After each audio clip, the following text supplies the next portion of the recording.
Continuando con el desarrollo del programa, damos inicio ahora a la mesa 2, denominada el acceso a los documentos históricos confidenciales. Las personalidades que nos acompañan en esta mesa son Michael Evans, analista del Archivo de Seguridad Nacional de la Universidad George Washington; la maestra Sara González Hernández, exdirectora general del Archivo General de la Nación de Colombia; y modera esta mesa la doctora Isa Luna Pla, investigadora del Instituto de Investigaciones Jurídicas de la UNAM, a quien a continuación le cedemos el uso de la palabra.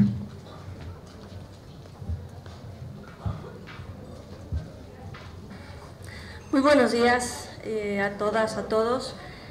Bienvenidos en este día de discusiones largas y interesantes sobre el tema de los archivos históricos, y con el interés de contribuir en el debate y desde luego de generar una comunidad también de pensamiento y de trabajo que se dedica a estos temas de los archivos, para fomentar también la cercanía entre estas partes y promover, desde luego, además del diálogo, pues promover un conocimiento científico y un conocimiento más apegado a las normas y a los principios internacionales. Esta mesa justamente tiene ese objetivo central. Tenemos a dos expertos internacionales que el día de hoy nos van a exponer pues ampliamente su experiencia como investigadores, su experiencia como defensores de los archivos a nivel internacional. Valga decir que ambos son expositores que, aunque están trabajando desde su campo y su país, pues son también promotores de los archivos y la protección de los archivos a nivel internacional, y desde muchos frentes han estado promoviendo esta materia en muchas ocasiones. Bueno, sin más, les recuerdo que estaremos pasando papeletas para hacer preguntas, a las que estaremos recibiendo, y nos piden también los organizadores que guarden el folio, porque hay una modalidad que es muy interesante que se va a implementar dentro de este seminario, que será la de subir todas esas preguntas a un micrositio. En este caso vamos a poder no solamente generar nuestra discusión aquí, sino que también vamos a tener un espacio en un micrositio en el que esas preguntas se van a subir y vamos a tener oportunidad de conocerlas y de interactuar. Bueno, sin más, presento al primer expositor de esta mesa. Él es Michael Evans. Michael Evans es analista senior del Archivo de Seguridad Nacional de la Universidad George Washington. Esta organización privada se dedica a promover la protección de los archivos y la apertura de los archivos, no solamente a nivel en Estados Unidos, sino a nivel mundial, y ha promovido diferentes casos, en particular vinculados con las violaciones graves a los derechos humanos. Pero valga también decir que dentro de esta organización, su director, Thomas Blanton, y también su colaboradora para México, genuinamente, la doctora Kate Doyle, ha estado constantemente trabajando en estos temas de archivos y de protección de la transparencia en México y en diferentes otros países. Así que Michael Evans, pues es un placer contarlo aquí. Su organización no es ajena a México y ha contribuido mucho en la transparencia y el acceso a la información de los mexicanos. Entre otras cosas, bueno, también Michael Evans está dedicado a escribir artículos sobre materia de una investigación en Colombia, de un caso en particular titulado Chiquita. Y pues tenemos un expositor de gala, por lo que le paso la palabra sin más, y esperamos también contar con su paciencia, porque su español es muy bueno, pero un poco lento. Después. Bienvenido, Michael.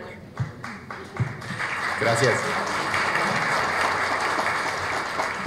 No, el placer es mío, y gracias a INAI, a UNAM, al Archivo General de la Nación para invitarme a participar en este foro muy importante. Bueno, sin más preámbulos voy a empezar.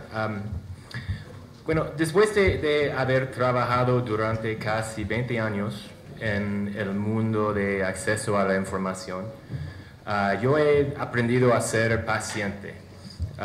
Mi esposa y yo tenemos 2 hijos pequeños en casa y yo le digo a ella que después de haber tenido una larga carrera en peticionando al gobierno y gobiernos para divulgar información secreta, que esta experiencia me ha preparado mejor que nada para afrontar las pruebas sin fin de la paternidad.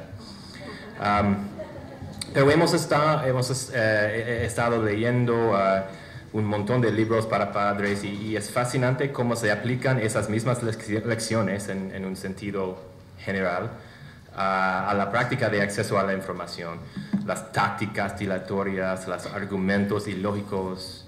La paciencia es sin duda una virtud en estas 2 situaciones, pero al mismo tiempo paciencia finalmente se agota.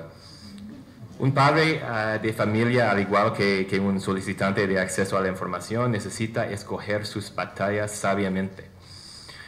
Hoy voy a decir a ustedes acerca de algunos de los retos que nos enfrentan como peticionarios y las batallas que hemos elegido en la guerra para la recuperación de memoria histórica.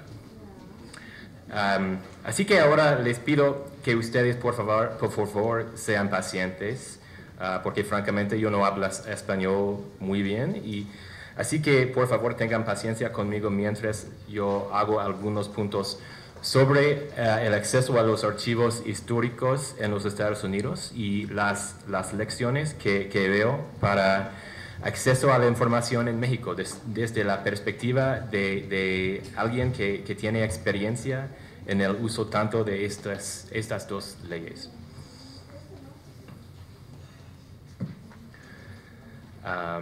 ¿Me escuchas bien? La industria de secreto. Para familiarizarme con las experiencias de la audiencia, me gustaría empezar con 2 preguntas. ¿Cuántos de ustedes alguna vez han presentado una petición para la desclasificación de información en México? Bueno, 20, 15, ok.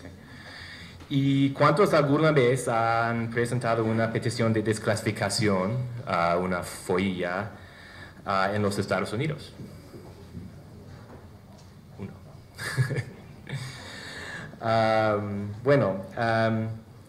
Si es así, entonces usted sabe lo frustrante el proceso puede ser para la persona común y corriente. Esta dispositiva muestra lo que nos enfrentamos. El gobierno de los Estados Unidos crea alrededor de 15 millones de nuevos secretos cada año a un costo de 7 billones, voy a usar billón, de dólares. Una comisión legislativa en los fines de los años 90 encontró que el secreto en los Estados Unidos fue excesiva y lo caracterizó como una forma de regulación. La Casa Blanca de Bush, el segundo, perdió millones de emails importantísimos. Y ya es evidente hace meses que el Departamento de Estado, hasta muy reciente, no tenía un plan formal para la retención y gestión de emails. Hasta este año. Además, la comunidad de inteligencia en los Estados Unidos, la CIA y las otras agencias de la inteligencia en los Estados Unidos, tiene presupuestos secretos de como 52.6 billones de dólares. El punto esencial es que hay simplemente demasiados secretos. Y esto cuesta mucho en términos de dólares y la democracia. Cuando todo es secreto, nada es secreto. Cuando todo es secreto, la burocracia no entiende la diferencia entre lo que es verdaderamente sensible y lo que no. Considere por un momento el fenómeno de Wikileaks. Vivimos en una época donde gigabytes de información pueden ser filtrados en un abrir y cerrar de ojos. Vivimos en una época cuando solo denunciante digamos whistleblower en inglés, puede salir con un par de discos duros llenos de datos y exponer las actividades de recolección de inteligencia más sensibles de los Estados Unidos, de la Agencia de Seguridad Nacional. Consideré también el impacto que las revelaciones de Edward Snowden han tenido en estos programas.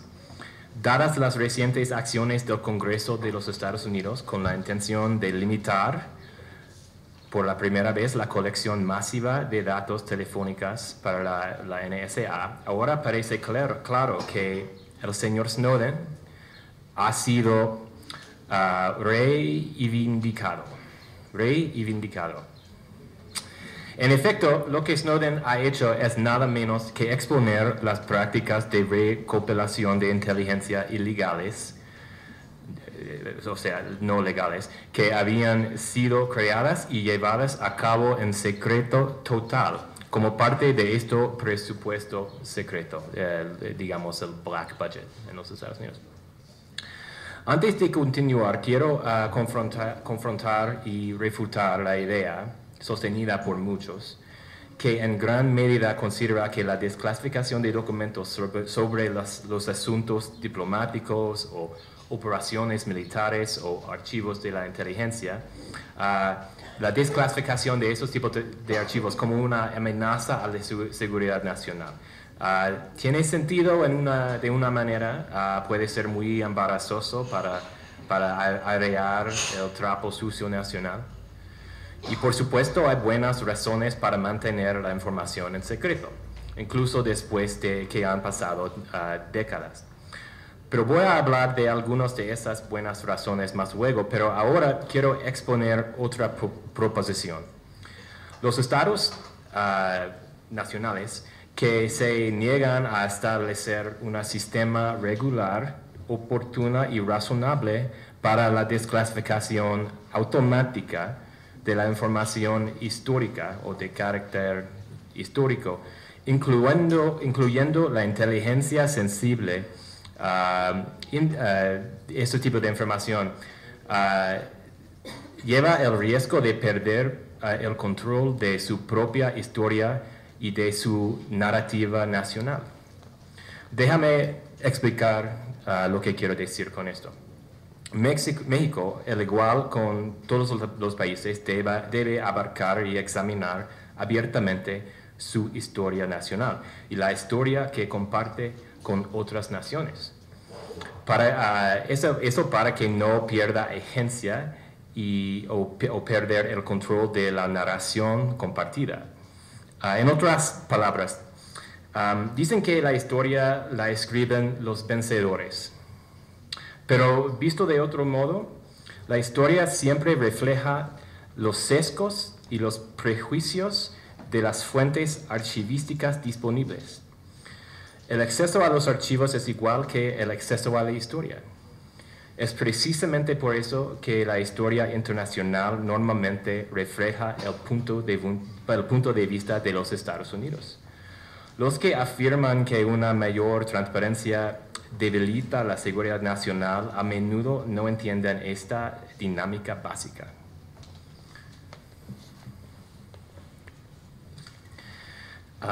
Sin embargo, es obvio que algunos secretos son necesarios, pero al mismo tiempo es igualmente necesario que existan instituciones, tanto en el ámbito público y privado, que existen para desafiar y frenar la industria de secreto.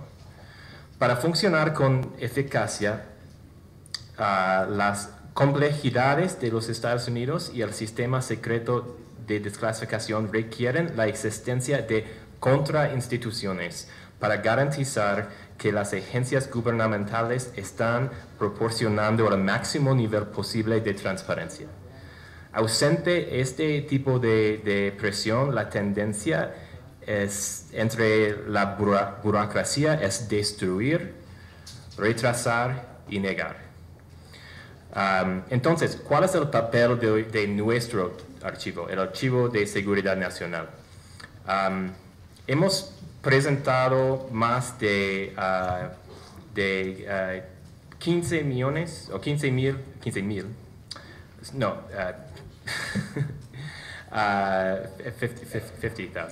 50 millones desde 1985 en este esfuerzo por desafiar el secreto del gobierno, informar el debate público, garantizar la rendición de cuentas del gobierno y defender el derecho a saber.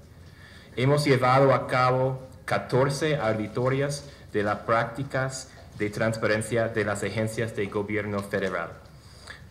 Nuestras demandas para el correo electrónico de la Casa Blanca contra todos los presidentes desde Reagan hasta Obama han ahorrado cientos de millones de mensajes y han establecido un estándar para la preservación digital que el resto del gobierno aún no ha logrado. Como sabemos por las noticias recientes del Departamento de Estado y los emails de Hillary Clinton cuando era encargada del Departamento de Estado.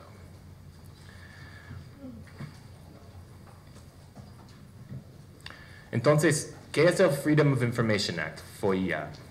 En los Estados Unidos tenemos dos herramientas básicas para hacer nuestro trabajo. El primero se llama la Ley de Libertad de Información, o FOIA, Freedom of Information Act.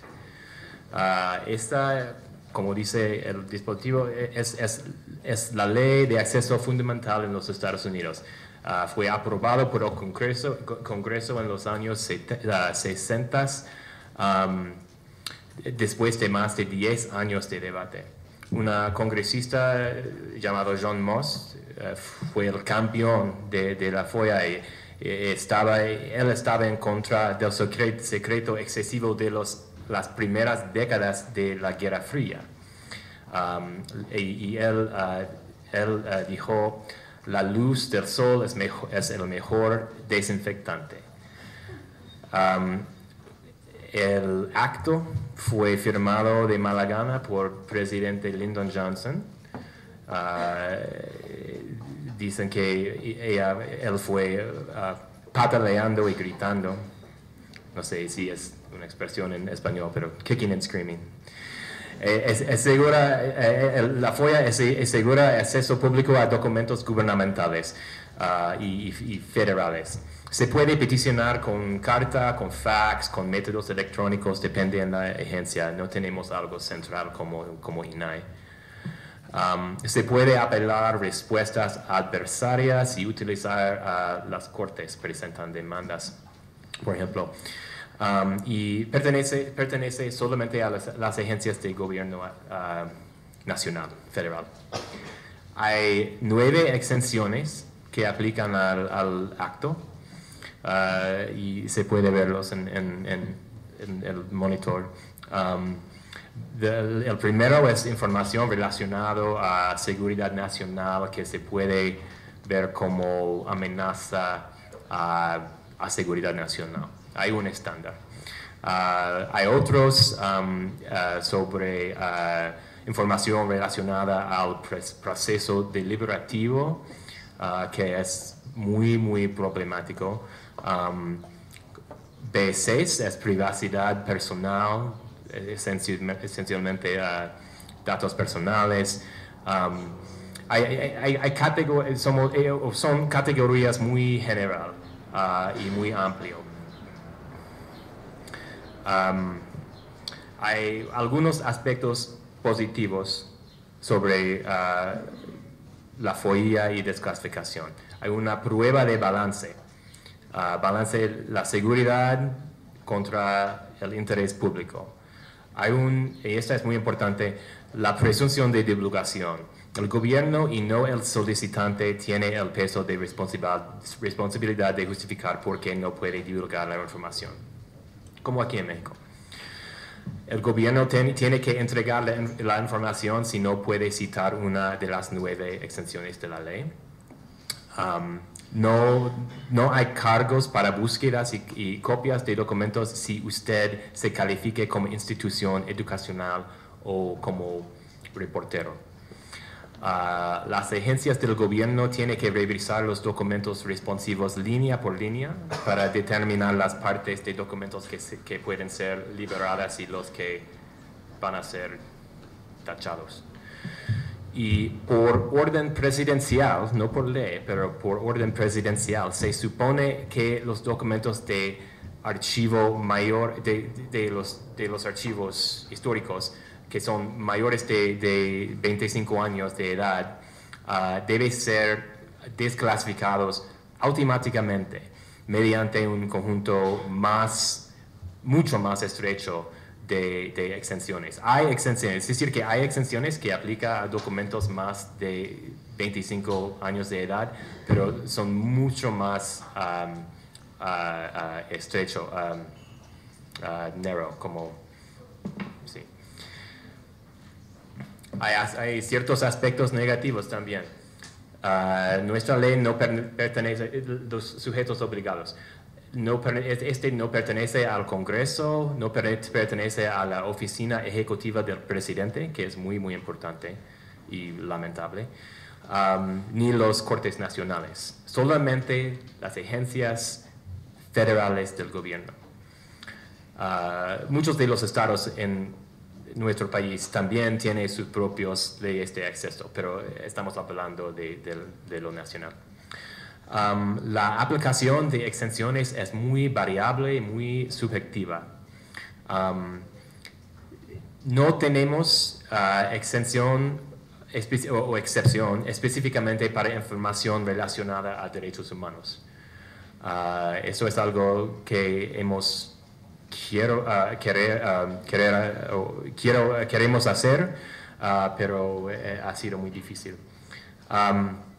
Toma mucho tiempo en muchos casos para tener éxito, más tiempo que aquí, con la CIA o con el Departamento de la Defensa, dependiendo en cómo complicado es tu petición. Se puede tomar muchos años en recibir una respuesta a su petición. Puede ser muy costoso para personas que no se califique como institución educacional o periodista.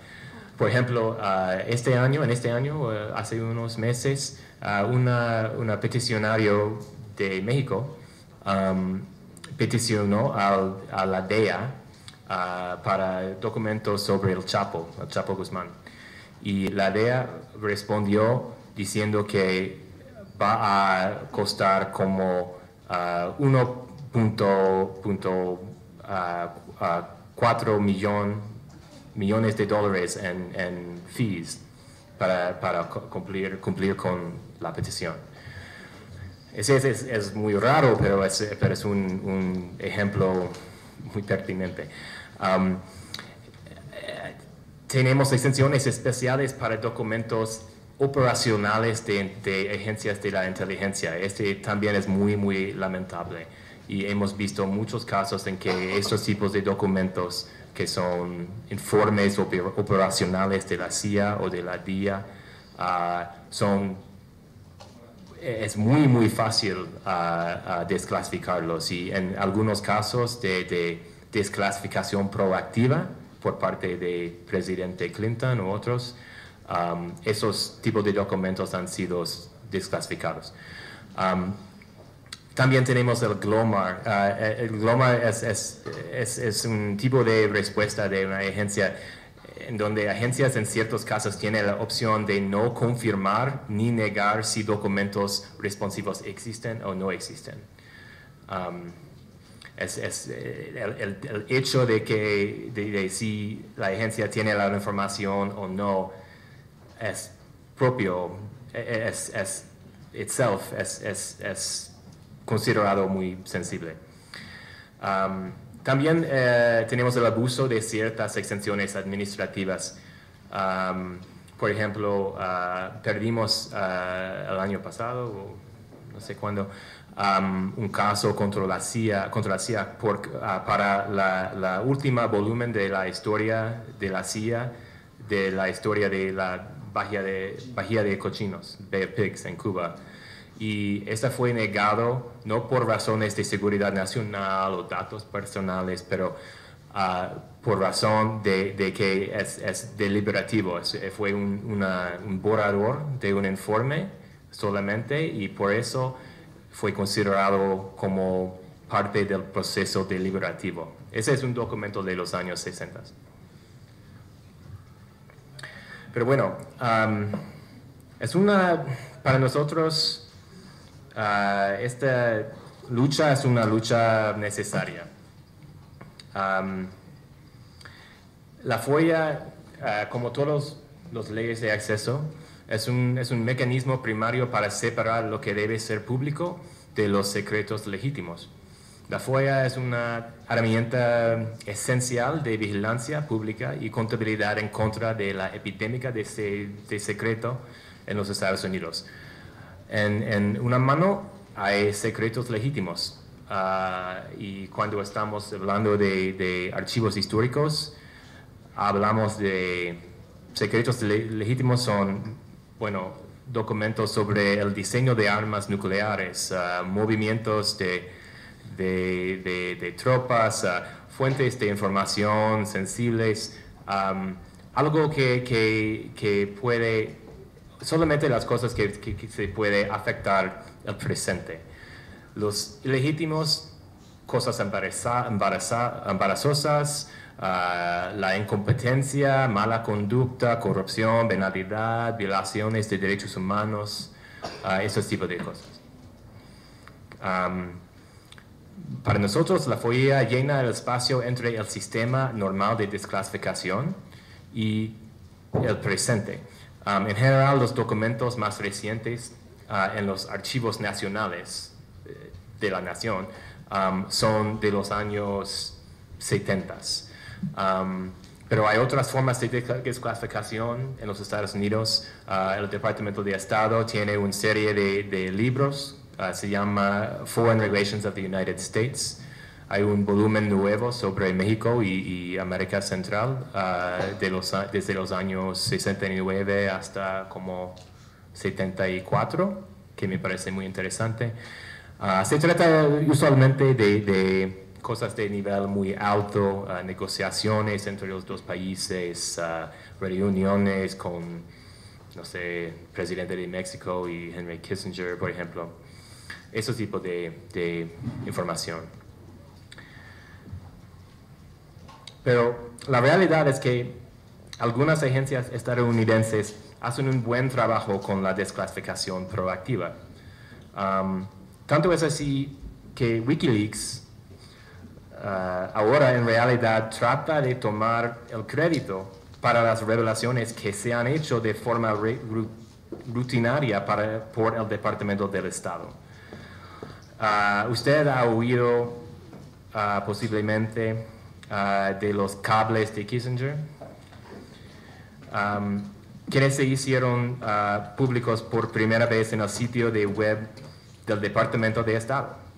Los cables de Carter que Wikileaks publicó hace como 2 semanas o menos, fueron liberados también solo un par de semanas atrás por Wikileaks. También fueron desclasificados por el Departamento de Estado en marco de su proceso de revisión histórica de desclasificación normal. Es decir, que Wikileaks, esta organización de filtraciones y de revelaciones muy, muy importantes, está en este momento utilizando y como reformulando en una manera información que fue desclasificado de una manera rutinaria del Departamento de Estado y que ya está en el sitio de web del Departamento de Estado. Afortunadamente, tenemos otra herramienta en los Estados Unidos que podemos usar, que es especialmente útil en la desclasificación de archivos históricos. Esa se llama en los Estados Unidos Mandatory Declassification Review o revisión de desclasificación obligatoria. En los Estados Unidos, documentos que son más de 25 años de edad están sujetos a desclasificación automática. Esto no significa que cada documento se desclasificó y liberará automáticamente cuando cumple 25 años, pero sí significa que son muchos más limitados las exenciones que aplican a esos archivos. Después de 25 años, los documentos solo deben ser retenidos si revelan, por ejemplo, la identidad de una fuente humana confidencial, información que puede ayudar en el desarrollo o el uso de armas de destrucción masiva. Hay como 7 otros, pero en contraste a las exenciones que aplican en el caso de la FOIA, las exenciones que aplican en el caso de Mandatory Declassification Review, que aplican a documentos de carácter histórico, son mucho más limitados.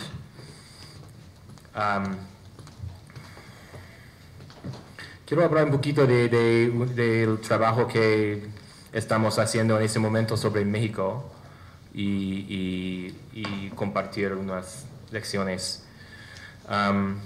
Así como los Estados Unidos y México comparten una frontera común, los dos países también en cierta medida comparten una historia común.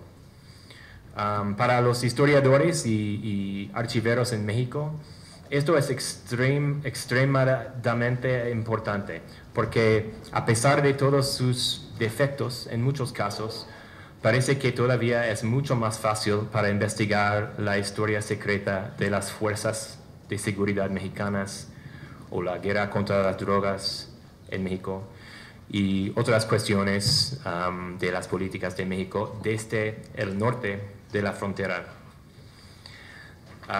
Tenemos aquí unos ejemplos sobre la masacre de San Fernando, Tamaulipas, en noviembre de 2013, en coordinación con Médicos en México.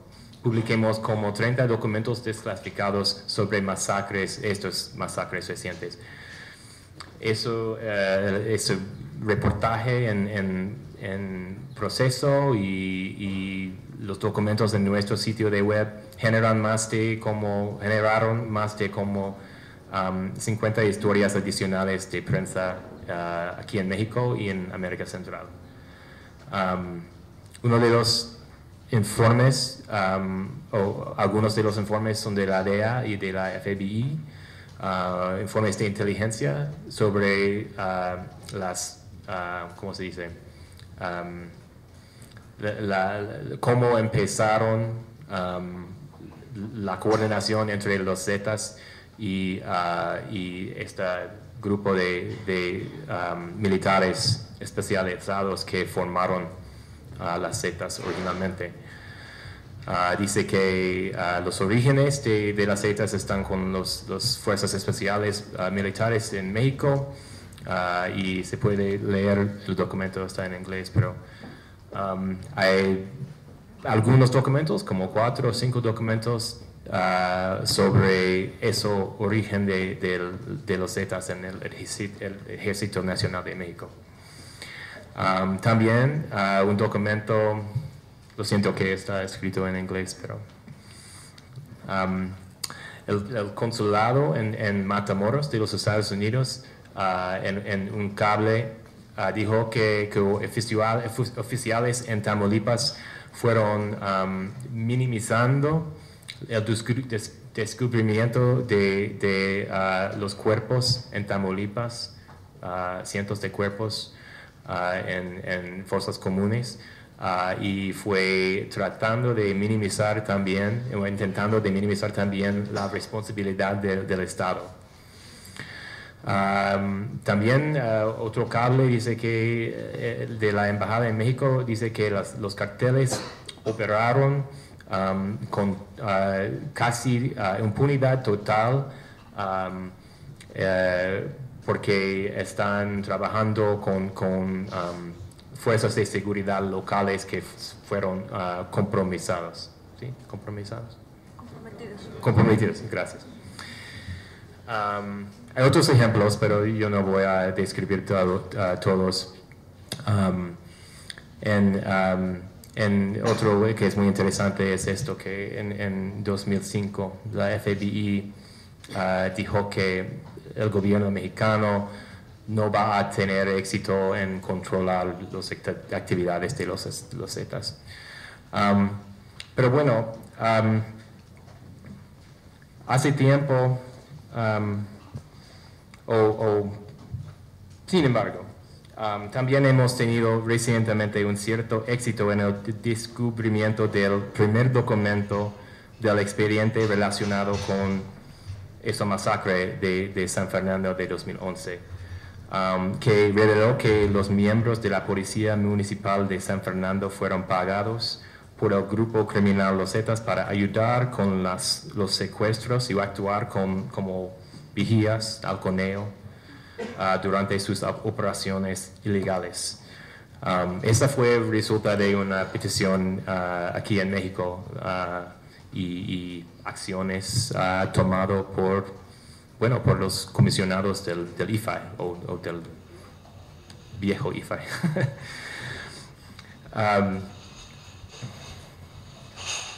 Dice que se puede ver los detalles.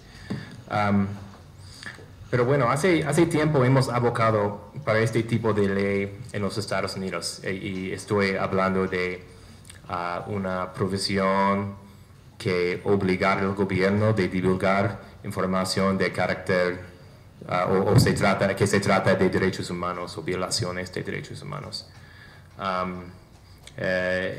Lo llamado Human Rights Information Act. Pero el Congreso no logró en pasarlo. Sin embargo, estas provisiones legales ya representan el estado del arte de transparencia en el mundo, por exactamente la razón explicado en... ¿Dónde? Aquí. Porque esa información porque se tratan de violaciones de derechos humanos. Violaciones de derechos humanos, por definición, afectan sociedad en total. Y la razón para divulgar este tipo de información, esas son las palabras de un juez mexicano en el caso de la Fundación para la Justicia y del Estado Democrático de Derecho, en su caso para este expediente sobre San Fernando. Él dijo que la importancia es evitar la impunidad y la repetición de dichos actos en el futuro. Y muy importantemente, el juez declaró, previo como excepción a la reserva de las averiguaciones previas, aquellos casos extremos en los cuales el delito perseguido es de tal gravedad que el interés público en mantener la averiguación previa en reserva se ve superado por el interés de la sociedad en su conjunto de conocer todas las diligencias que se estén llevando a cabo para la oportuna investigación, detención, juicio y sanción de los responsables. Este lenguaje me parece que se puede aplicar en muchos otros casos, incluyendo casos de la guerra sucia, y es un argumento también contra manteniendo en secreto información por otras razones, porque incluyen datos personales, por ejemplo.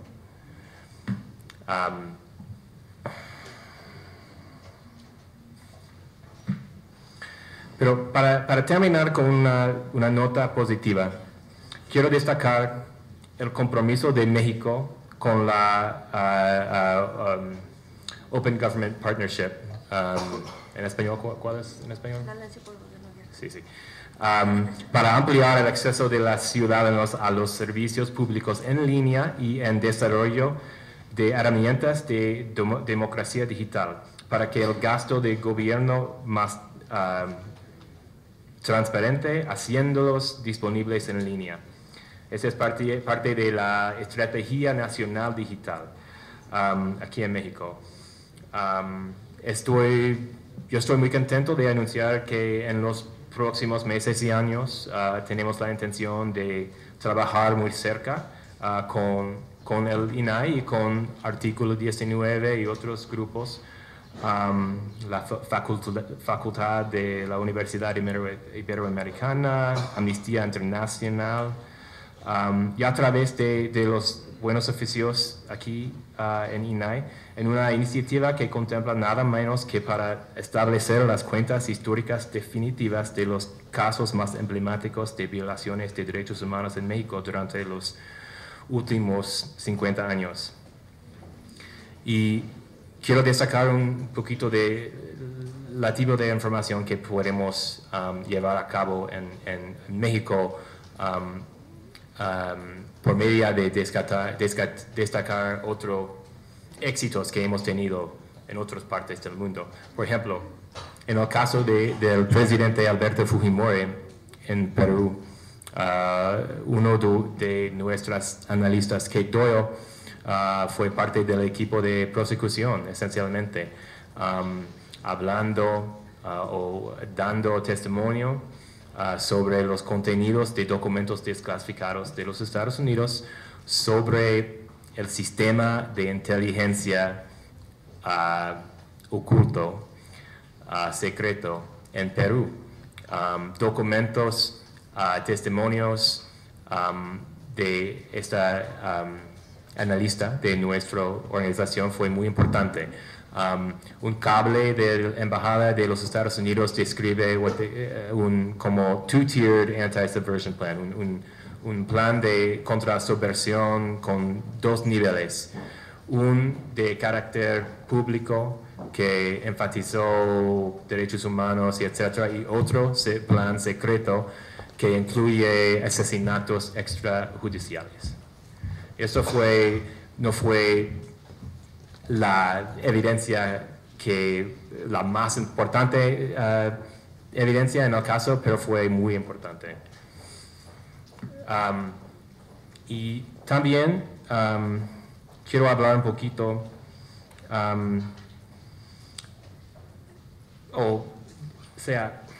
hemos visto cómo o la manera en que países distintos han manejado la cuestión de información considerada sensible, por ejemplo, la divulgación de documentos que tienen datos personales. En un caso extremo, las autoridades encargadas de los archivos de la policía secreta en Alemania, después de la Guerra Fría, los del Stasi, tomaron la decisión de divulgar casi toda la información sobre gente que han colaborado con el régimen comunista. En la otra mano tenemos ejemplos en donde gobiernos decidieron ocultar casi todos los archivos históricos por la misma razón. Y yo quiero sugerir que gobiernos enfrentando esta cuestión se van mucho más al lado de divulgación. Lo que hemos visto aquí en México, hablando de la decisión recién de efectivamente cerrar archivos relacionados a la Guerra Sucia, resguardado en el Archivo General de la Nación por razones de datos personales, me parece que es nada más que una esfuerzo deshonesta de ocultar esta historia, levando fantasmas que datos personales serían divulgados injustamente. Puede ver que en Guatemala ellos tomaron la ruta de divulgación. O sea, después de que la información fue divulgada por filtración, toma la posición de que vamos a divulgar el resto del archivo. Estoy hablando de este famoso diario militar. Es un registro de personas interrogadas y en muchos casos asesinadas por una unidad de inteligencia del ejército guatemalteco en los años 80.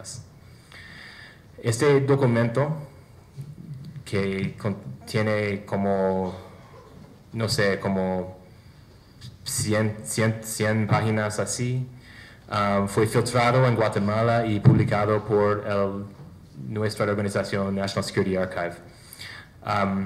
Así como documentos desclasificados, este documento extraordinario forma parte clave central de casos en Guatemala, España y también en la Corte Interamericana contra los líderes, entonces líderes de Guatemala, especialmente el presidente Ríos Montt. Pero ustedes pueden ver que este documento no es el único documento de este tipo. En Guatemala ya tenemos millones de documentos sobre la guerra sucia en los archivos de la Policía Nacional que fueron descubiertos hace años en la ciudad de Guatemala. Y nuestro archivo hemos trabajado con autoridades en Guatemala para preservar, digitalizar esta colección de documentos sobre la guerra sucia. Pero la lección es muy evidente, digo, que archivos de este carácter de represión quieren ver la luz del sol. Hemos visto cómo han aparecido archivos parecidos en Paraguay sobre Operación Cóndor, en Argentina, Chile y también en otros países. La lección es que es mejor que el Estado reconoce esta realidad, toma control del proceso de divulgación en una manera abierta y en el proceso gana el respeto y el agradecimiento de un público que quiere conocer su propia historia y asegura que las víctimas de la represión no sufren otra violación de sus derechos humanos, la negación del derecho de saber. Para terminar, tengo unas conclusiones y recomendaciones. En consideración de acceso a los archivos históricos, se debe empezar con una presunción de divulgación. La presunción inicial debe ser que la información es pública. Segundo, dado la falta de acceso a documentos mexicanos relativamente sobre la represión, documentos desclasificados de los Estados Unidos quedaron como fuentes, o las fuentes a mí me parecen más importantísimos sobre este tema. Desde mi punto de vista, esta realidad es una vergüenza nacional para México. Mexicanos deben tomar control de su propia historia y de su patrimonio nacional. Más que archivos solos, se necesita construir una cultura de transparencia en México que enfoque en la preservación y acceso público a documentos históricos lo más pronto posible. También no es adecuado tener leyes solamente. Se necesitan instituciones fuera del gobierno dedicadas a transparencia, desclasificación y a mejorando el funcionamiento del sistema de desclasificación y vigilando lo mismo. Hay que construir vínculos y protocolos entre archiveros, expertos en derechos humanos, abogados, jueces, fiscales, para aumentar el uso, la utilización de esta tipo de información en cortes nacionales y internacionales. El sistema de archivos hay que tener criterios específicos gobernando desclasificación y clasificación también. Estos criterios deben aplicar a todas las agencias del gobierno en la misma manera. Y también la última es para promover el máximo nivel de preservación y acceso en el futuro al patrimonio nacional. Todas las agencias del gobierno deben ser obligadas a crear registros bajo la supervisión de Archivo General de la Nación o INAI, por ejemplo, de todos los documentos clasificados en reserva. Y con esto voy a terminar mi ponencia y tomar cuestiones después de la ponencia de Sara. Muchas gracias.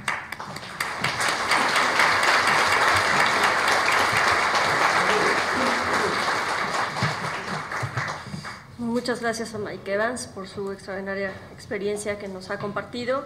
Ahora cedo la palabra a la maestra Sara González Hernández. Ella es socióloga por la Universidad de La Salle de Colombia, maestra en investigación interdisciplinaria en ciencias sociales, y también se ha desempeñado como directora del Archivo General de la Nación de Colombia, donde además ha fungido como presidenta de la Asociación Latinoamericana de los Archivos del año 2003 al 2005, en donde pudo pues palpar y conocer la situación de los archivos en todo el continente latinoamericano. Además de ser docente en prestigiosas universidades de Colombia, ha escrito numerosos artículos y libros. Bienvenida desde Colombia, maestra. Muchas gracias.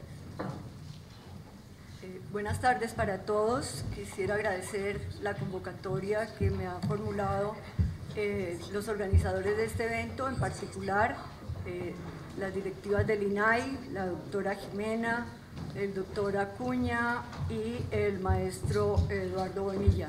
Muchas gracias a ustedes, a la doctora Mercedes de la Vega, a quien tengo la oportunidad de conocer hoy. He conocido a varios directores del Archivo General de la Nación de México, quienes han desempeñado importantes papeles en la archivística internacional. Lo mismo al Instituto de Investigaciones de la UNAM. Me parece que es un ejemplo de interdisciplinaridad e interinstitucionalidad este evento. Vemos que los archivos no están solos y que aquí sí se cumple el verso tan bello que dice que un corazón solitario no es un corazón. Entonces están todos unidos para dictar unas leyes pertinentes para superar algunos, yo no diría que conflictos, más diría hacer ajustes que siempre las leyes lo necesitan. Bueno, entonces presentaré una visión un poco diferente a la de mis compañeros, a la de Michael, que es un activista en los archivos de derechos humanos, para recordar que el tema de la clasificación de los archivos no es un tema de ahora. Encontré este documento bastante divertido de Fray Bartolomé de las Casas cuando era obispo de Chiapas en 1559. Entonces él dice, esta historia, es que no alcanzo a leer bien, esta historia deseo yo, Fray Bartolomé de las Casas, obispo que fui de Chiapas, en confianza a este código gregoriano, no sé qué cosas, pidiendo en claridad. ¿Quién me puede ayudar a leer? Porque es que desde aquí no se ve muy bien. Sí. Pidiendo, sí, sí. No, solamente lo de la clasificación. Gracias. 1559, esta historia dejo yo, Fray Bartolomé de las Casas, obispo que fui de Chiapa, en confianza a este colegio de San Gregorio. ¿Hasta ahí? No, sigue.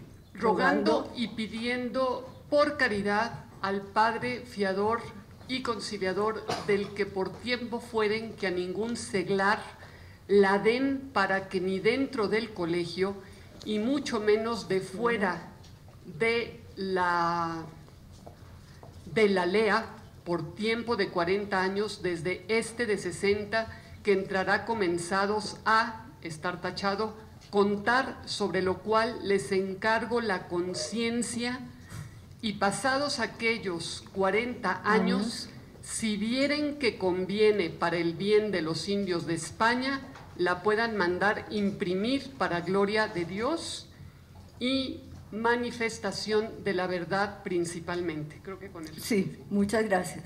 Entonces vemos que el tema de la clasificación es un tema que se remite al comienzo de la llegada de los españoles a nuestro territorio.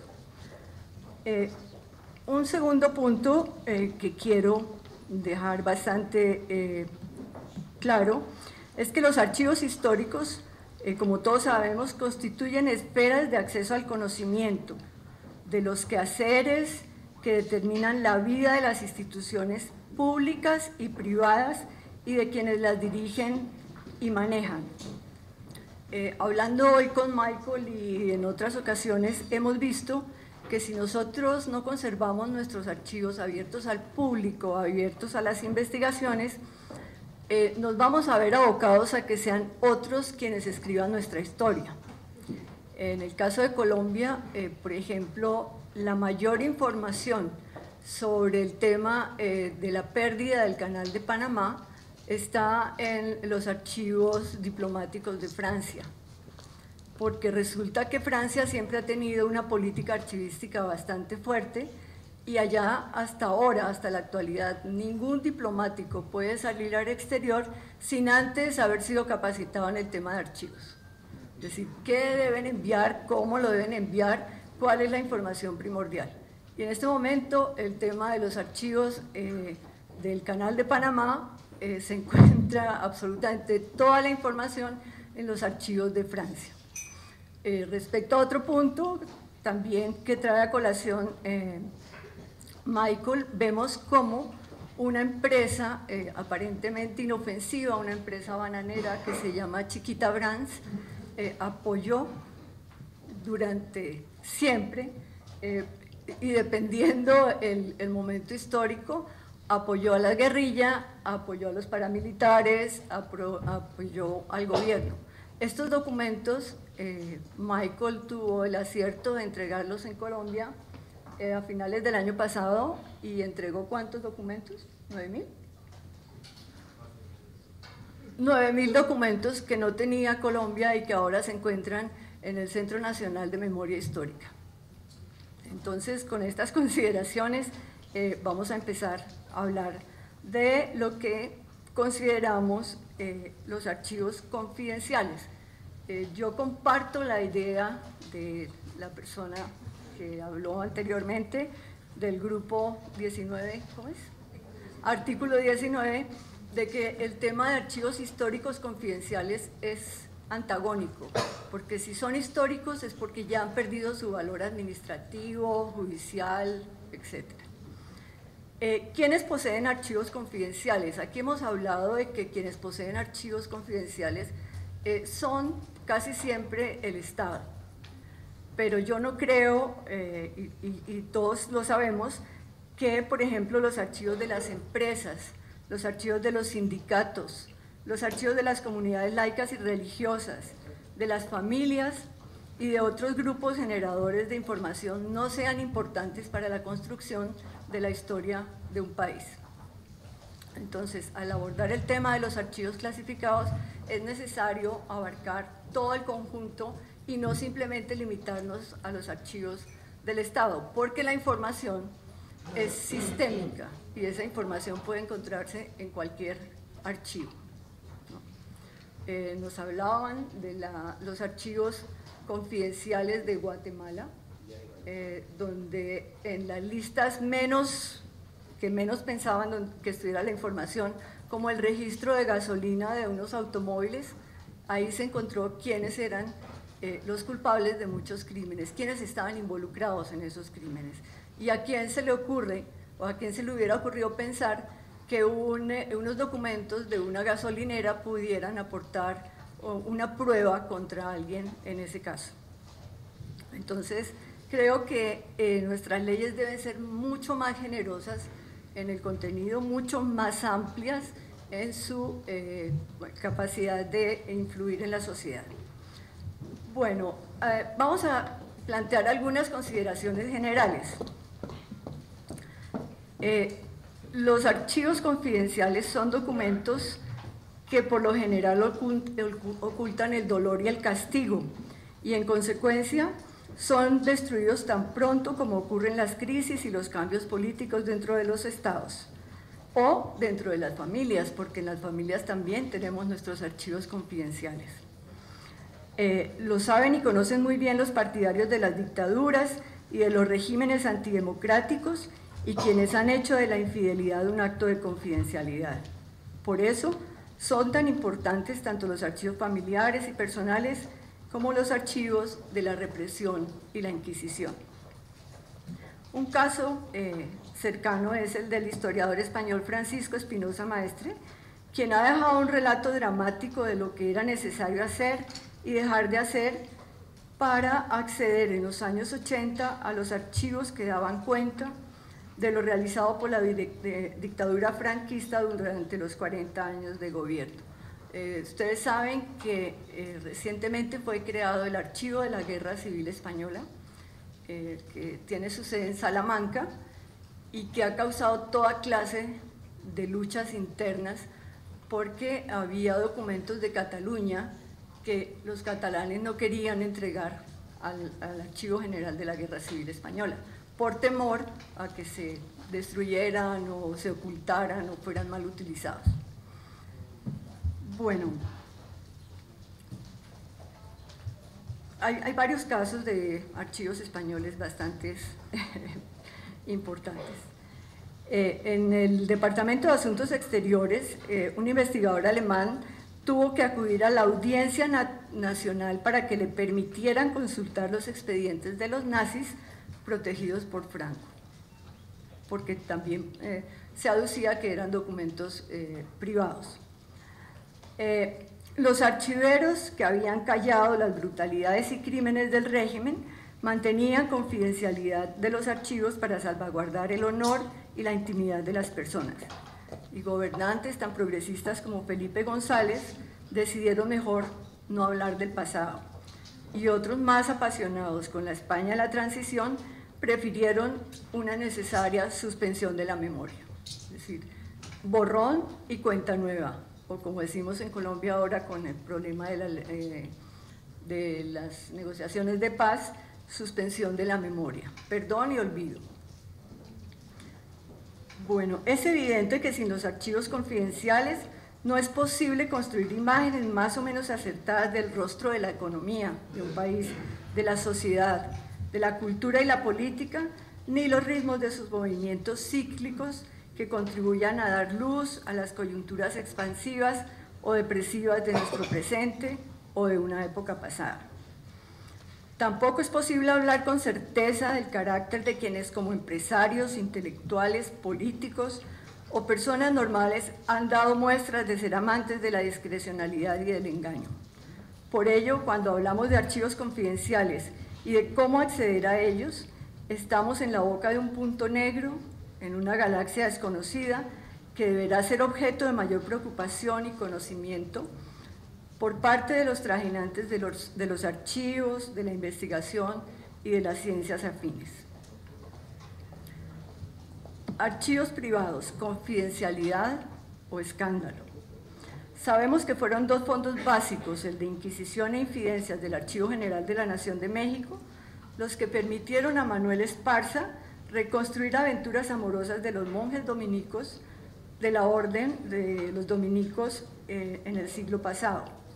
Igualmente, Frederick Katz encontró en el Archivo General Amaro una carta de Salas Barraza, diputado de la legislatura de Durango, quien manifestó: yo voy a matar a ese bandido, y el bandido era nada menos que Francisco Villa. El investigador lo consideró como un crimen de Estado. En Colombia, un papel enviado a los criminales del general Antonio José de Sucre en las montañas de Berruecos comprometió al general Obando como autor intelectual del crimen, de quien era el héroe de Ayacucho y sería el sucesor de Bolívar. Ustedes imagínense esos documentos tan importantes que permanecieron ocultos durante tanto tiempo. La desclasificación o levantamiento de la reserva. Con la desclasificación de los archivos, la condición de confidencialidad puede desaparecer, pero queda el testimonio que fundamenta el discurso sancionatorio de la justicia. Es evidente que cuando algo confidencial se desclasifica y se pone al servicio de los investigadores, su contenido pierde el aroma de sagrado, de misterioso, de secreto, de desconocido. Pero el impacto de lo privado que se hace público dependerá de los traumas que pueda causar en las instituciones y las personas. Y son estos temores los que privilegian el aislamiento de los llamados archivos confidenciales. Vale la pena preguntar si los archivos confidenciales son referencias para dirimir conflictos y abrir caminos para la convivencia ciudadana. Por ejemplo, en la revelación de los archivos confidenciales del Departamento de Estado de los Estados Unidos en el tema de Wikileaks hicieron mella en las relaciones internacionales, pero una mella casi nada importante que se derivó en que la Unión Soviética resolviera retornar a la máquina de escribir, evitando la privacidad, para preservar la privacidad de su diplomacia en detrimento de la Internet. Y Estados Unidos hizo la promesa de que no vigilarían nunca más en secreto a los gobiernos amigos.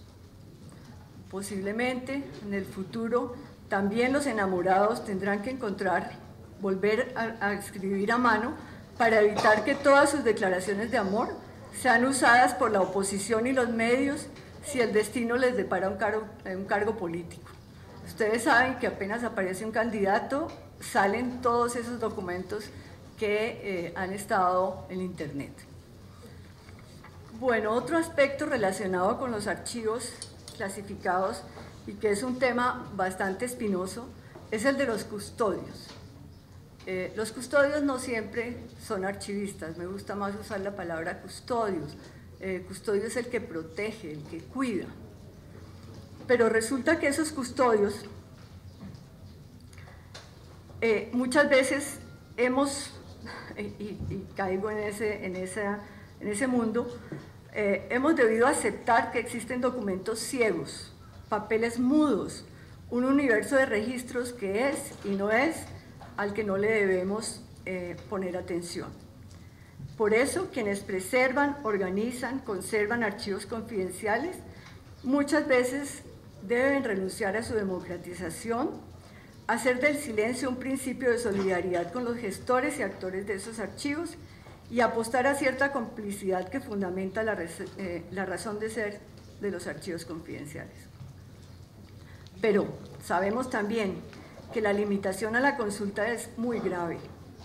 La limitación a la consulta de documentos genera prácticas de impunidad, de injusticia, de corrupción, de arbitrariedad y de falta de transparencia. Entonces hay que llegar a un acuerdo entre esos dos puntos y yo privilegiaría el segundo, es decir, la apertura a la consulta pública para evitar esos problemas.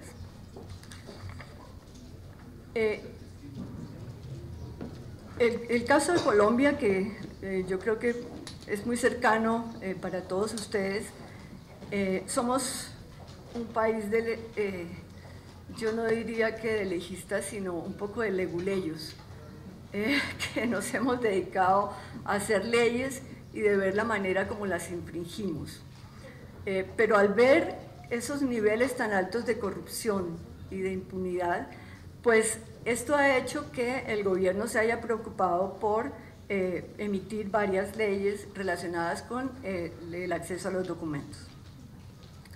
Quisiera que viéramos un poco qué ha pasado a nivel internacional. 90 países tienen leyes de acceso a la información o de transparencia, le dan varios nombres, pero dentro de ellos hay 5 que producen como cierta inquietud. España, Malta, Luxemburgo y Chipre.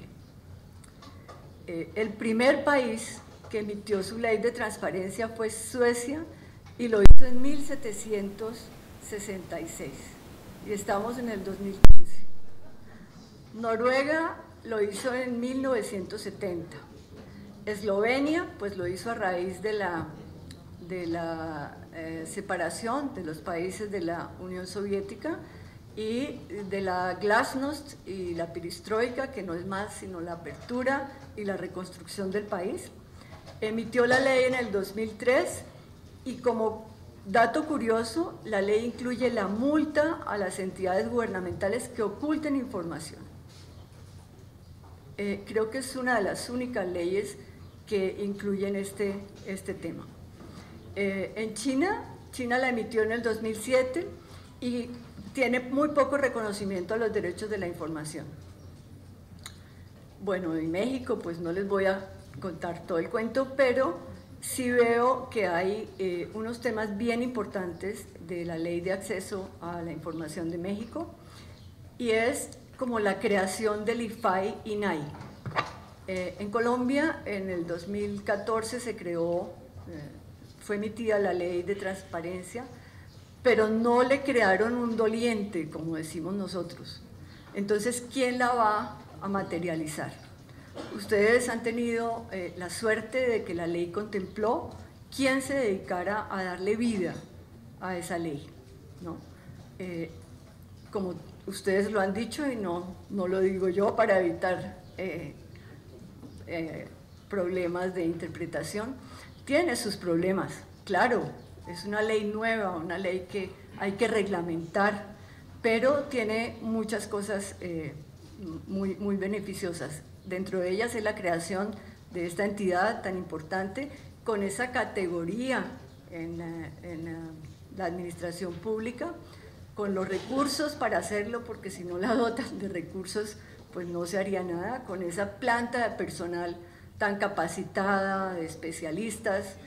Y otro punto bien importante es que la ley de ustedes contempla que el IFAI o el INAI, junto con el Archivo General de la Nación de México, van a definir la política archivística de los documentos clasificados o reservados y el acceso a esa información.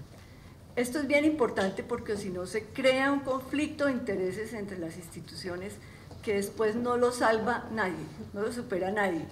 Y es muy agradable ver sentadas aquí en una misma mesa a la comisionada del IFAI y a la directora del Archivo General de la Nación, actuando conjuntamente y viendo cómo solucionan los problemas de acceso a la información. Y hoy pues he tenido no sabía que se va a crear el Sistema Nacional de Transparencia. Eso yo creo que es muy importante porque es llevar la normatividad a todo el país, ¿no?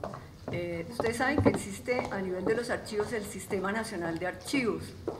Realmente por acá estaba José Antonio Ramírez de León, que fue uno de los directores del Sistema Nacional de Archivos acá de México, pionero en América Latina, pero realmente en Colombia este Sistema Nacional de Archivos no ha tenido mucha repercusión. Se crean los archivos, ellos tienen autonomía administrativa, pero tienen que seguir la legislación del Archivo General y esto es muy difícil que lo hagan. Pero ya a nivel del IFAI y del INAI y el Archivo General de la Nación y la aplicación de la normatividad a través del Sistema Nacional de Transparencia, yo creo que ustedes van a llegar bastante lejos. Bueno, continuamos. En el caso colombiano existen muchísimas leyes. Yo creo que Bolívar se equivocó cuando dijo que Venezuela era un cuartel y Colombia era una universidad.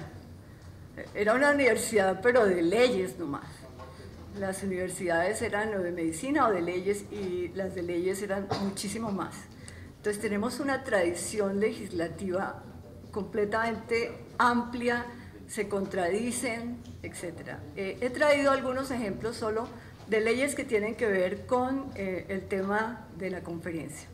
Entonces, en el año 2000 surgió la Ley General de Archivos, la Ley 594. Quiero enfatizar en que ustedes todos saben que la situación de Colombia es una situación muy difícil de conflicto desde los años 45 hasta ahora.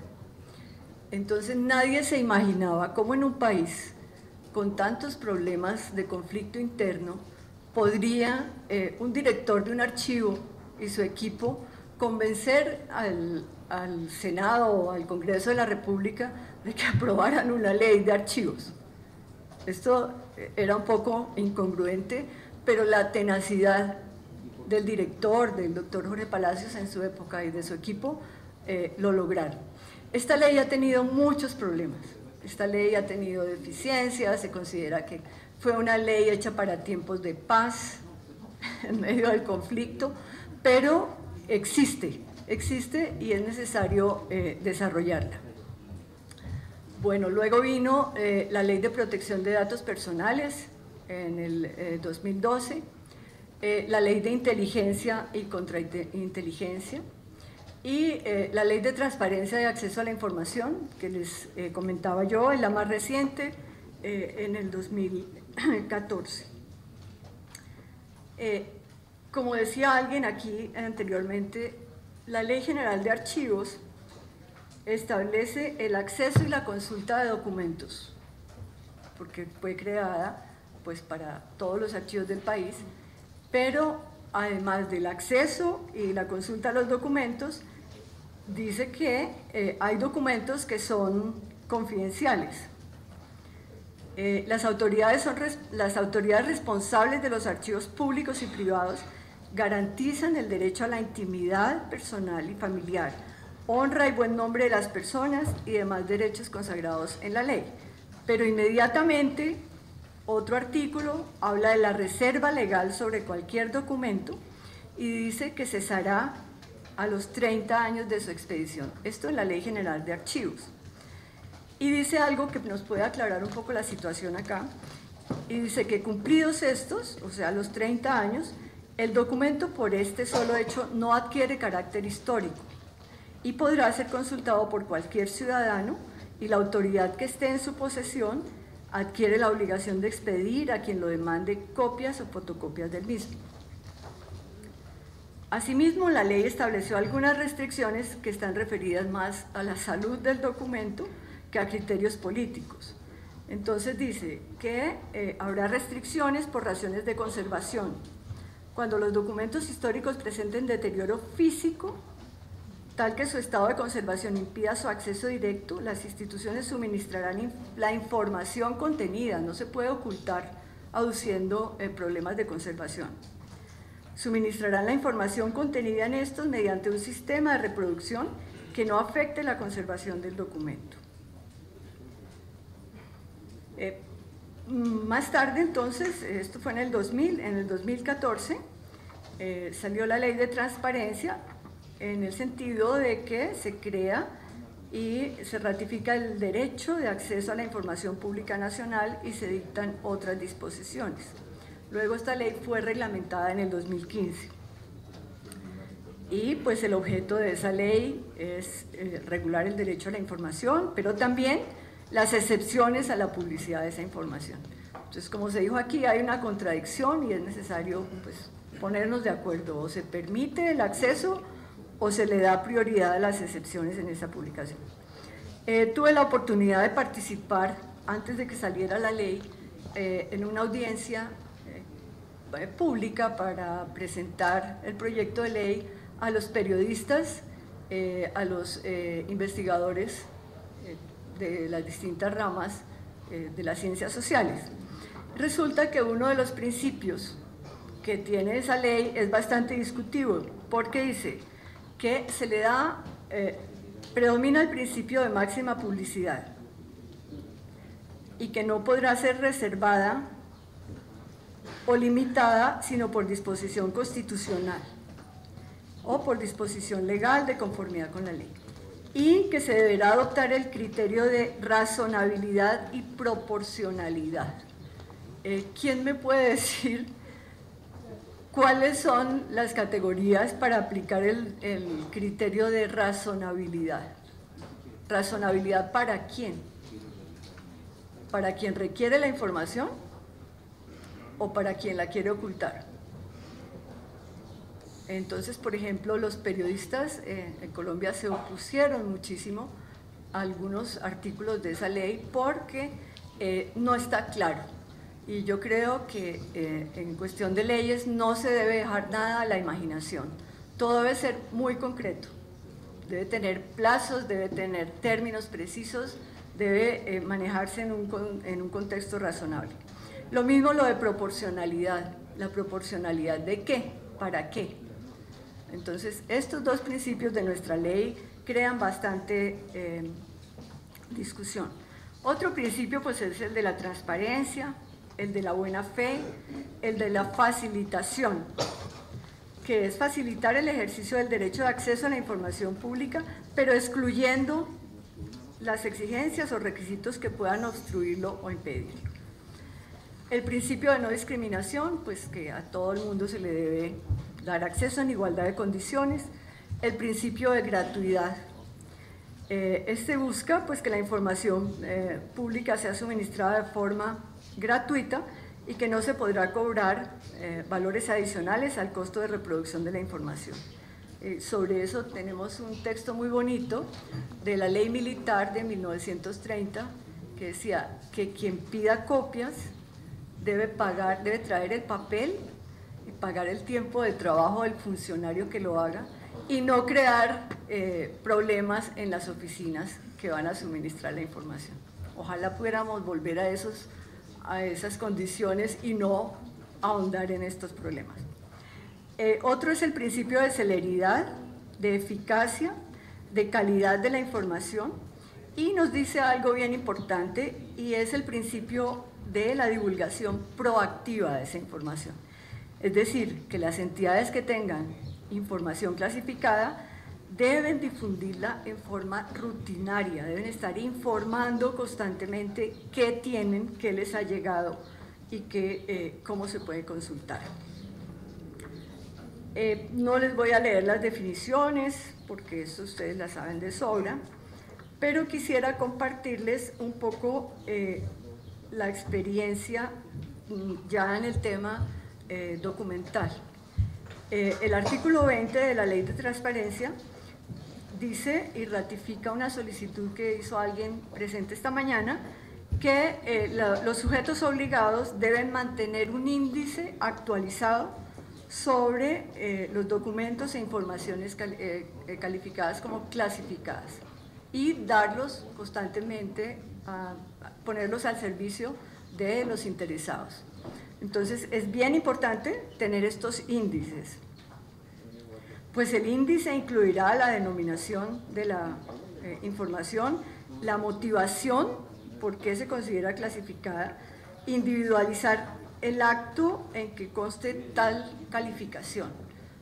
No podemos decir es una información calificada sin tener un argumento legal fuerte para poderlo soportar. La documentación clasificada debe ser objeto del mismo procedimiento archivístico que cualquier otra, pero cuando se hace un inventario de esta información clasificada o reservada, pues se debe incluir una categoría que diga categoría de la información clasificada o no clasificada y medio de conservación, tiempo o periodo de clasificación y cuándo se va a dar a la consulta por parte de la entidad. Quisiera compartir con ustedes, pues ya Michael es asesor de este tema, y es que ninguna de las leyes que yo he mencionado contemplaba el acceso a la información sobre violación a los derechos humanos. ¿Cómo es que se llama el centro? Centro Nacional de Memoria,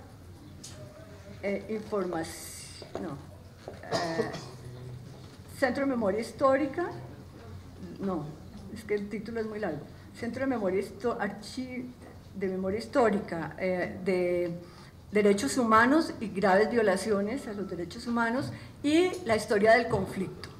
Se le incluyó el tema de la historia del conflicto porque ninguna otra ley lo contemplaba. Yo he asistido a varias reuniones de ellos y estaba invitada a esta reunión la coordinadora del archivo, desafortunadamente no pudo venir porque ellos están haciendo un documento que creo va a tener una gran repercusión, y es una política pública de archivos de derechos humanos y del conflicto. Por lo menos en Colombia esta es la primera vez que se trabaja el tema desde un punto de vista académico, desde un punto de vista jurídico, desde un punto de vista social y en el marco del conflicto, porque estamos con el conflicto vivo. Esto implica varias consideraciones, algunas de ellas, por ejemplo, ellos están elaborando un protocolo de gestión de archivos con el Archivo General de la Nación. Pero hay un conflicto de intereses ahí, porque la ley dice que el Archivo General de la Nación es el ente rector de la política archivística en el país. Pero si no contempla el tema de derechos humanos, pues es necesario que alguien le ayude, ¿no? Una entidad especializada en eso le ayude. Ellos han recibido unas declaraciones de desmovilizados de la guerrilla o de los paramilitares, y es un fondo que se llama Acuerdos de la Verdad.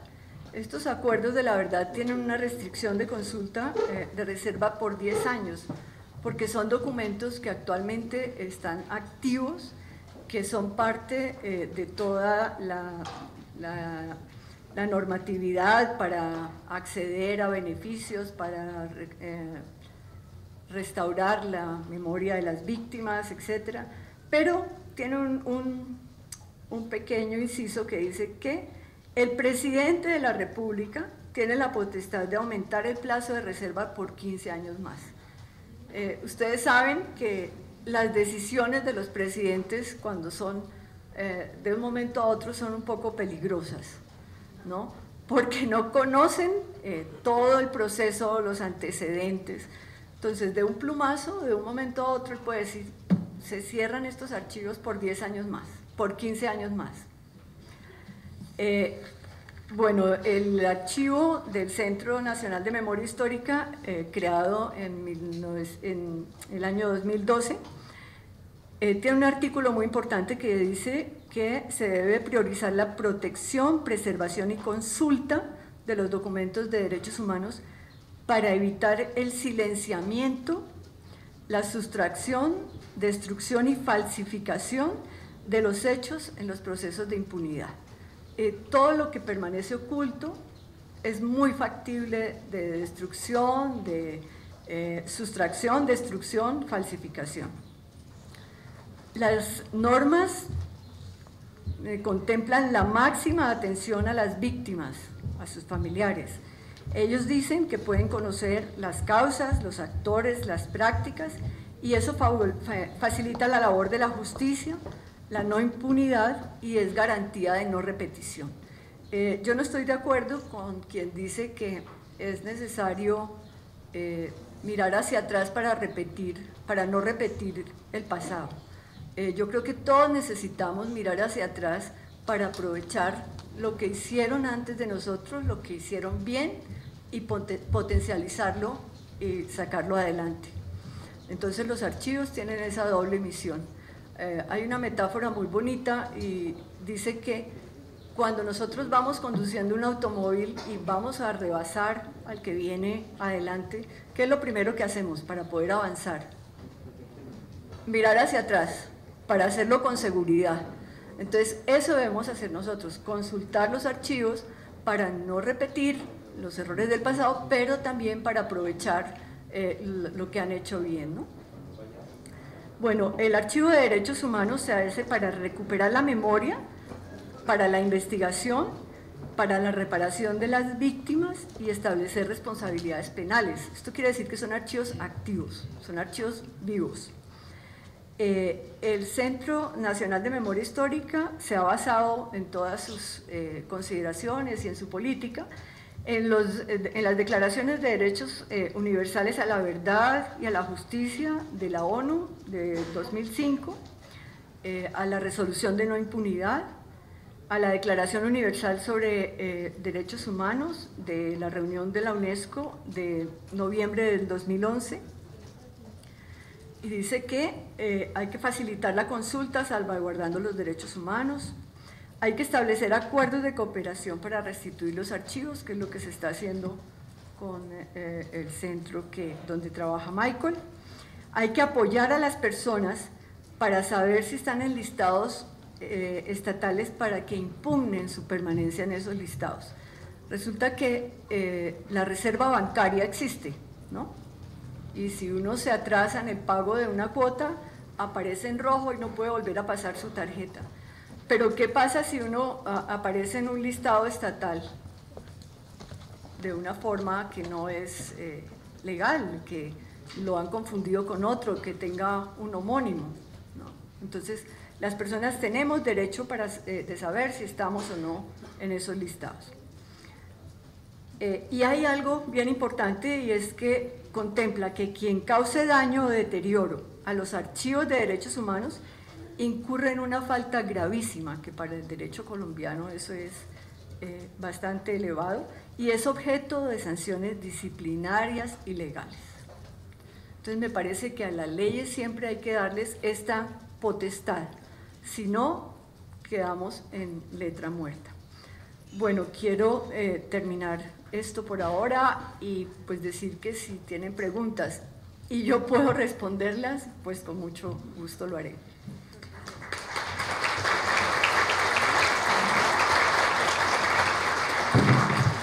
Porque una cosa es que tengan preguntas, pero otra cosa es que yo pueda responderlas, ¿no? Bueno, seguramente sí podrá. Llegó solamente una pregunta y yo quiero redondear también la idea en relación a algunos cuestionamientos que surgieron de la mesa anterior y quizá podemos cuadrarlos mejor en esta mesa. Ciertamente pues no hay un solo país, o quizás no es una práctica legislativa en los países de que las leyes de archivos solamente se dediquen pues a la gestión y a la documentación, sino que también, por lo que hemos visto en esta exposición, pues todas las leyes consideran también la práctica de la apertura y de la confidencialidad de la información. Y veíamos que no es una práctica tan clara, por lo que nos estaban exponiendo, pues hay criterios y hay mecanismos, no solamente para que los gobiernos reserven información o la clasifiquen como datos personales, pero también para que cuando la abran, la difundan y busquen el mejor aprovechamiento de esa información. Mike Evans nos ponía algunos ejemplos muy concretos en esa materia. La pregunta es, ¿cuáles son los países de América considerados que tienen la mejor o el mayor avance en materia de acceso a la información y de archivos gubernamentales? Y yo abonaría también esta pregunta y pediría la participación de ambos. ¿Cuál es esa forma en la cual sería idealmente útil un mecanismo de apertura y de cierre de información? ¿Cómo podría funcionar esto dentro de estos marcos jurídicos en el contexto americano? Mike, podemos empezar contigo y después pasamos con la maestra y cerraremos la mesa. Trataremos de ser puntuales porque ya están aquí nuestros expositores de la siguiente mesa. Mike. Bueno, yo solamente tengo experiencia con esencialmente los Estados Unidos, Colombia y México. Tengo colegas con mucha experiencia en trabajando con leyes en otros países.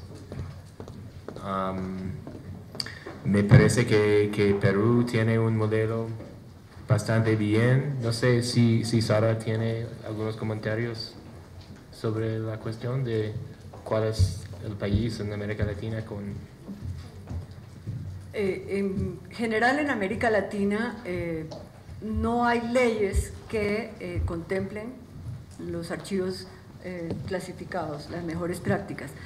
Existe por un lado el Archivo General de la Nación, pero afortunadamente en varios países han surgido organizaciones muy valiosas, como en Chile, la Vicaría de la Solidaridad, que se fundó durante la época de Pinochet y continúa trabajando en el tema y ha logrado posicionarse y ha logrado actuar con el Archivo General de la Nación para crear condiciones de acceso a esa información.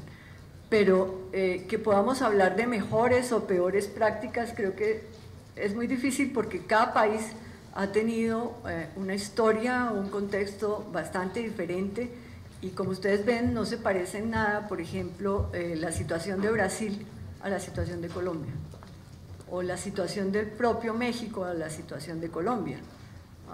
Es que Colombia, a pesar de lo que decían los gobiernos anteriores, donde no consideraban que no había conflicto, negaban por completo el conflicto, hasta que llegó el presidente Santos, y yo no soy santista, pero bueno, reconoció la existencia del conflicto al menos.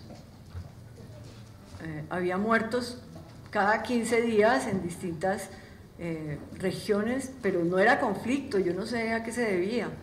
¿no? Era una cosa extraterrestre. Entonces, hablar de mejores o peores prácticas es bastante complicado. Yo creo que hay experiencias que se pueden asimilar, se pueden compartir, pero no hay como una corriente que digamos este primer lugar, este llegó en segundo lugar y este en tercer lugar. No, las experiencias son diferentes y cada país ha dado respuestas diferentes.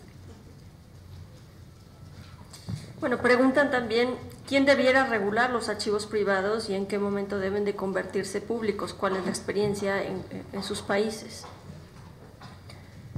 ¿Cómo se debe regular los archivos privados y cuándo deben de ser públicos? Bueno, no hay regulaciones que gobernar archivos privados, porque, bueno, la cosa en el caso de Chiquita, ¿cómo? Sí. Disculpa, es importante el tema de los entes públicos, recabamos mucha información. Claro. De los privados, Claro. de los bancos, Los bancos. tema de instituciones Las empresas. de hospitales. ¿Qué pasa con toda esa información? Yo tengo la experiencia en el tema del sistema bancario. Mucha información se digitaliza desde hace muchos años, pero ¿qué pasa con esa información? ¿Se va a la basura? ¿Quién la regula? Debiera regular el Estado, que esa información debiera pasar a la memoria histórica del propio país, porque también forma parte de ese acervo, de esa memoria, que nos sirve, como decías tú y la maestra, en algún momento para la toma de decisiones de qué hemos estado haciendo más y más en los temas los temas financieros. Sí, claro que es una cuestión muy, muy importante y muy relevante. Yo voy a hablar un poquito del caso de Chiquita, porque Chiquita Brands, por resulta de sus acciones en Colombia, primeramente fue investigado por el Departamento de la Justicia y también por el SEC en los Estados Unidos, Securities and Exchange Commission. Y esos fueron investigaciones muy amplios, y como parte de esas investigaciones, la compañía fue obligado a entregar mucha información de sus propios papeles, archivos, a esas entidades, agencias del gobierno de los Estados Unidos. Y después de la investigación, fue obvio, o no sé si fue obvio, pero evidente que fue la posible de sacar esos documentos del gobierno, porque por resulta de que están en los archivos de los Estados Unidos, hay la posibilidad de obtenerlos usando la Ley Nacional de Transparencia. Pero sobre bancos, claro que es la misma agencia, SEC, Securities and Exchange Commission, compañías públicos, los que están parte de Stock Exchange, están corporaciones internacionales grandes, tiene obligación de informar de aspectos de sus negocios, y esos también son archivos que están dentro de los archivos de los Estados Unidos, y hay la oportunidad de obtenerlo, pero tenemos también en los Estados Unidos por lo menos una exención que cubre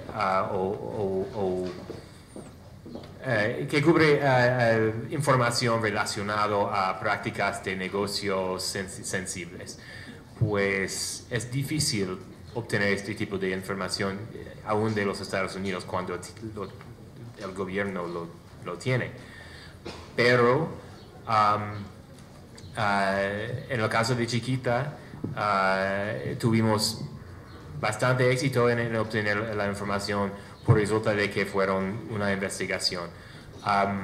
Pero esto es algo muy interesante. Después de Chiquita y nuestra experiencia de Chiquita, tenemos la idea de hacer investigaciones adicionales de este tipo, enfocado por lo menos en casos en que, como HSBC aquí en México, que fue lavado dinero por los carteles, y también Wachovia, definitivamente hay la oportunidad de obtener esos tipos de documentos.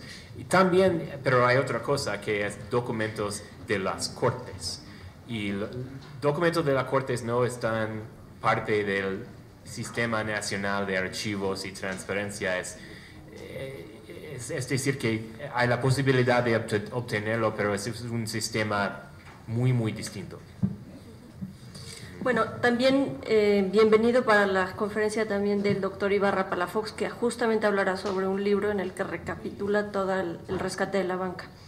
Le va a interesar. Y para cerrar la mesa solamente le pido a la maestra González si puede responder la última pregunta, que tiene que ver con cómo se protegen los datos personales dentro de los archivos históricos, cuando tiene que ver con violaciones graves, me imagino. No. La ley contempla datos sensibles, una categoría que dice datos sensibles exceptuados de la reserva, no tienen ninguna reserva si se van a usar para la investigación histórica, estadística, científica, sin evidenciar la identidad de su autor. También son datos sensibles que sí se exceptúan los que impiden la administración efectiva de la justicia. Es decir, si hay procesos en curso, pues no podrá haber divulgación de esos datos. Los derechos de la infancia y la adolescencia, la estabilidad macroeconómica y financiera del país y datos sobre salud pública. Esos son datos sensibles que tienen distintos manejos. Ustedes recuerdan un escándalo que hubo grandísimo en Francia porque publicaron la noticia de que el presidente Mitterrand había muerto por cáncer, que eso a nosotros nos parece algo muy común, ¿no? Que no tiene ninguna, no debería tener confidencialidad, pero la familia protestó porque resulta que es un dato de salud que debería estar abarcado o estar protegido por la ley por más de 150 años, ese dato de salud pública. Entonces, pues en Colombia son solamente esos los datos sensibles, ¿no? Pues muchas gracias a ambos por compartir sus experiencias, por viajar hasta México para celebrar este foro. Estamos muy agradecidos en nombre de todo el comité de organización de este evento y gracias a ustedes también por su atención. Daremos unos minutos solamente antes de pasar a la siguiente mesa. Le pedimos a la doctora Luna Pla que por favor entregue los reconocimientos a nuestros panelistas. Concluye así la mesa número 2 y los invitamos a permanecer en sus lugares para la realización de la mesa número 3. Aprovechamos este momento para agradecer a las personas que nos siguen por el hashtag Gestión y Archivos. Se ha registrado 214 personas que nos siguen aquí vía internet en México, 4 en Canadá y 1 en Colombia. Muchísimas gracias a todas estas personas que nos siguen a través de internet.